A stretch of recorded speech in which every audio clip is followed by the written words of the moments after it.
दोस्तों नमस्कार। मैं हूँ रोहित कौशिक और आप देख रहे हैं रोहित संवाद।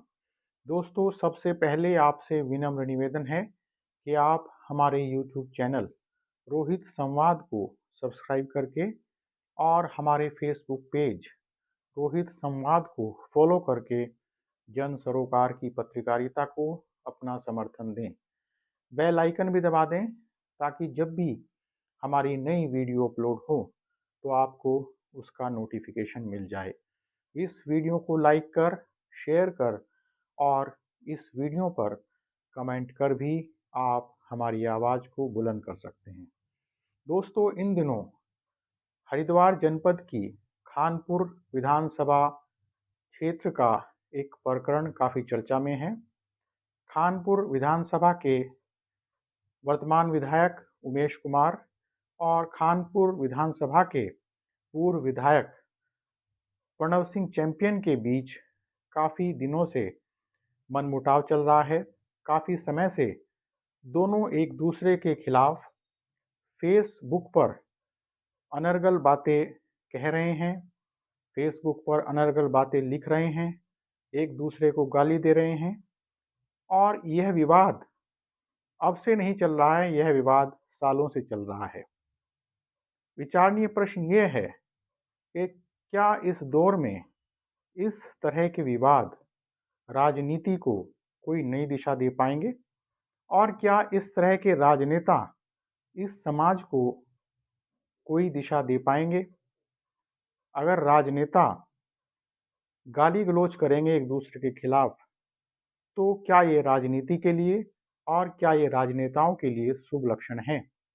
निश्चित रूप से ये न तो राजनीति के लिए शुभ लक्षण है और न ही राजनेताओं के लिए शुभ लक्षण है। दो राजनेताओं की जो व्यक्तिगत लड़ाई है, उस व्यक्तिगत लड़ाई को जिस तरह से समाज की लड़ाई बना दी गई है, उसमें राजनेता तो दोषी हैं ही, ये दोनों राजनेता तो दोषी हैं ही, उनसे ज़्यादा दोषी हैं उनके पीछे चलने वाले लोग, उनको मानने वाले लोग, उनका समर्थन करने वाले लोग। दो राजनेताओं की व्यक्तिगत लड़ाई को पूरे समाज की लड़ाई कैसे बनाया जा सकता है? दो नेताओं की लड़ाई पूरे समाज की लड़ाई कैसे हो सकती है? ठाकुर प्रणव सिंह चैंपियन का व्यवहार सोशल मीडिया पर समाज देखता रहा है, जनता काफ़ी समय से देखती रही है। उमेश कुमार का व्यवहार भी जनता काफ़ी समय से देखती रही है। प्रणव सिंह चैंपियन की कई वीडियो पहले सोशल मीडिया पर वायरल हो चुकी है। तो क्या राजनीति इस दौर में अपनी ठसक दिखाने का माध्यम बन गई है? क्या राजनीति इस दौर में अपने अहंकार दिखाने का माध्यम बन गई है? क्या राजनीति एक दूसरे को गाली देने का माध्यम बन गई है? आप राजनेता हैं, ठीक है, आपके विचार नहीं मिलते हैं, निश्चित रूप से दो राजनेताओं के विचार नहीं मिलेंगे, अलग अलग विचारधारा होती है, लेकिन क्या इसका अर्थ यह है कि आप एक दूसरे को गाली देंगे और वह भी व्यक्तिगत तौर पर नहीं, सामाजिक तौर पर गाली देंगे एक दूसरे को और उनके समर्थक इसे समाज की लड़ाई बना लेंगे? सबसे ज़्यादा जो दोषी हैं वो इन दोनों राजनेताओं के समर्थक हैं। ठाकुर प्रणव सिंह चैंपियन का व्यवहार जिस तरह से सोशल मीडिया पर दिखाई दिया, वो निश्चित रूप से सहज और सरल व्यवहार तो नहीं कहा जा सकता। उमेश कुमार का जो व्यवहार सोशल मीडिया पर दिखाई दिया, वो भी निश्चित रूप से सहज और सरल व्यवहार नहीं कहा जा सकता। ठाकुर प्रणव सिंह चैंपियन अगर अहंकार दिखा रहे हैं, ठाकुर प्रणव सिंह चैंपियन अगर गाली दे रहे हैं दूसरे विधायक को, तो उसमें वो पूरे समाज की लड़ाई कैसे बन सकती है? वो पूरे गुर्जर समाज की लड़ाई कैसे बन सकती है? इसीलिए इस दौर में जातिगत संगठनों का विकसित होना बहुत जरूरी है। जातिगत संगठन जितने हैं, चाहे वो जाट समाज का संगठन है, चाहे वो ब्राह्मण समाज का संगठन है, चाहे वो गुर्जर समाज का संगठन है, चाहे वो वैश्य समाज का संगठन है, उनकी आखिर प्रासंगिकता क्या है? उनकी प्रासंगिकता ये है कि वो आपस में शादी ब्याह करा देते हैं एक ही समाज के अंदर। उनकी प्रासंगिकता ये है कि कुछ थोड़े बहुत समाज सेवा के काम कर देते होंगे। उनकी प्रासंगिकता ये है कि वो हाई स्कूल और इंटर के छात्रों को जो मेरिट में आए हैं उन्हें पुरस्कार कर देते होंगे। इससे अलावा उनकी क्या प्रासंगिकता है? उनकी प्रासंगिकता है कि अपनी जाति को इकट्ठा करो, अपनी जाति के लोगों को एकत्रित करो, और अगर उस जाति का कोई आदमी गुंडा है, उस जाति का कोई आदमी अच्छा व्यवहार नहीं करता है, उस जाति का कोई आदमी सही नहीं है, और उस पर अगर कोई आँच आ जाए तो उसके पीछे चले जाओ और उसे पूरे समाज की लड़ाई बता दो। गुर्जर समाज का यह व्यवहार, यह बिहेवियर निश्चित रूप से बहुत गलत है। इसी तरह ब्राह्मण समाज का यह व्यवहार भी बहुत गलत है। उमेश कुमार की लड़ाई पूरी सामाजिक लड़ाई कैसे बन सकती है? उमेश कुमार की व्यक्तिगत लड़ाई पूरे ब्राह्मण समाज की लड़ाई कैसे बन सकती है? इसलिए जितने उमेश कुमार दोषी हैं, जितने प्रणव सिंह चैंपियन दोषी हैं, उससे ज़्यादा दोषी हैं उनके समर्थन में आने वाले लोग। और वो तो उन दोनों राजनेताओं से भी आगे बढ़कर बात कर रहे हैं, हम ये कर देंगे, हम वो कर देंगे, हम ईंट बजा देंगे। इस तरह से सामाजिक विद्वेष अगर फैलाया जा रहा है तो निश्चित रूप से उसमें उमेश कुमार भी दोषी हैं, उसमें ठाकुर प्रणव सिंह चैंपियन भी दोषी हैं, और उनसे ज़्यादा दोषी हैं उनको मानने वाले लोग, उनको समर्थन करने वाले लोग। तो लोगों की व्यक्तिगत लड़ाई को पूरे समाज की लड़ाई अगर उनके अनुयायी बना रहे हैं तो इससे ज़्यादा शर्मनाक, इससे ज़्यादा तुच्छ मानसिकता और कुछ नहीं हो सकती। इसीलिए इस दौर में यह जरूरी है कि जितने भी जातिगत संगठन हैं वो बंद हों।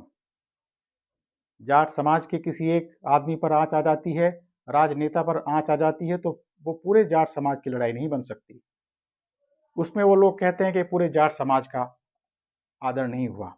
ब्राह्मण समाज का कोई एक व्यक्ति है, कोई प्रभावशाली व्यक्ति है, अगर उसका अपमान हो गया तो पूरे ब्राह्मण समाज की लड़ाई नहीं बन सकती। ब्राह्मण समाज के लोग कहते हैं कि पूरे ब्राह्मण समाज का अपमान हो गया। गुर्जर समाज का कोई व्यक्ति है, अहंकारी व्यक्ति है, गलत व्यक्ति है, या कोई अनुचित क्रियाकलाप कर रहा है, तो उसकी लड़ाई पूरे गुर्जर समाज की लड़ाई कैसे बन सकती है? दोस्तों, इस दौर में जातिगत संगठन जब तक विकसित नहीं होंगे, जब तक जाट सभा, जब तक ब्राह्मण सभा, जब तक गुर्जर सभा, जब तक वैश्य सभा जैसे संगठन रहेंगे, तब तक इस तरह की लड़ाई होती रहेंगी। यह तो अच्छा हुआ किसान नेता राकेश टिकैत का कि उन्होंने यह बीड़ा उठाया कि यह लड़ाई बड़े पैमाने पर, व्यापक पैमाने पर समाज की लड़ाई न बने। और राकेश टिकैत दोनों नेताओं को समझाने हरिद्वार गए। जेल में वो प्रणव सिंह से मिले, उनकी पत्नी से मिले, खानपुर के विधायक उमेश कुमार से मिले, और अब ऐसी संभावना बन रही है कि शायद इन दोनों में समझौता हो जाए। इसमें सबसे बड़ी भूमिका जो इन दोनों नेताओं के समर्थक हैं, जो उसे एक सामाजिक लड़ाई बना रहे हैं, वो उनकी है।